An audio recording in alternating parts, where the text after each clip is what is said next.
So if you've seen the other video on our newsletters, you know that one of the ways that you can get to the newsletters is by coming to the home page, clicking on the Resources tab, and clicking on the Newsletters link. But I'm going to show you an alternative way to view newsletters and a lot of other publications that we have to show off some of the work that we have been doing in the area of scanning and digitizing and indexing our newsletters. And that other way is accessed by coming down at the bottom of this list and clicking on the Publications Summary link. Now this is a database driven report, and you've got several fields that you can use to narrow down your search. So if I just click search, I'm going to see 201 publications that are in this index at the time that I'm doing this report. And that's a lot of stuff, so let's narrow it down a little bit. So up in the resource tab, I'm going to go down and I'm going to select newsletters and do a search and limit what I'm displaying to just things that are cataloged as newsletters. And I'm going to go a little further, and I'm going to restrict that to newsletters that were created in 2007. And so now we just have a relatively short list of newsletters published by the DGS back in 2007. Now in the summary, you have a brief highlight of what's in the newsletter and the articles that are in it. You can see that it was published in paper and is a 20-page publication, and that we have it in a couple of electronic formats. We have this scanned in a TIFF format, which is an archival format, and although you can't view the TIFF pages from this website, you can view the PDF that was created from it. So if I click on this link here, I will now go to a detailed summary page focusing in on this specific newsletter.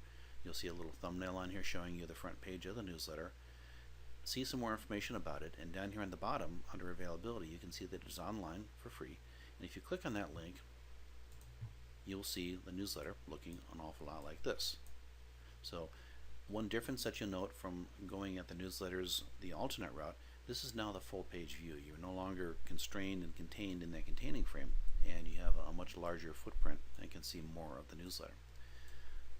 The other thing that I had open here, which is kind of cheating, is that these PDF versions that we've created are fully text searchable. And so from this view I can do a Control F and it will make that search window appear, and I can type in anything that I want to in here. So let's just try the word library.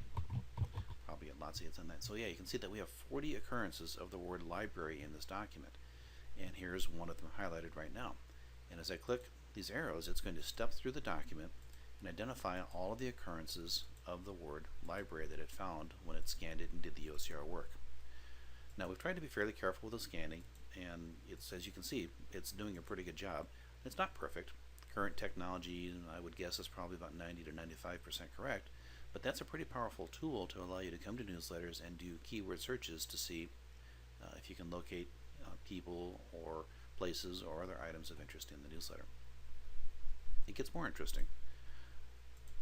If you go back to this page where we launched from, and if you in your browser just said view the source, you will see something that looks a lot like this. Now this is the information kind of behind the scenes, stuff that you don't see when you just look at the front of it, but this is the stuff that things like web crawlers and, more importantly, like Google see when they come and visit our website.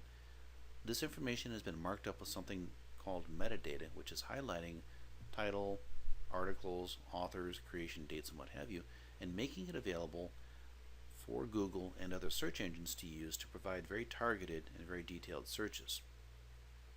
And so, for example, if we go back to the newsletter, and I'm going to pick this title because that is one of the things that we index when we create the newsletters here. And if I go to Google and I Google that title and hit search, you're going to see that the DGS newsletter pops up here on the top of the list, and that is because by putting the metadata behind those newsletters, we have made it possible for Google to index this and understand or to know that that article is in this newsletter. And so from Google, if you would click, it shows up in several different links, but if you clicked any of those, you're going to be right back at the newsletter again, courtesy of Google's search. And so that highlights the power of this metadata and the information that we are slowly but thoroughly documenting for all of our newsletters. So thank you for watching this video.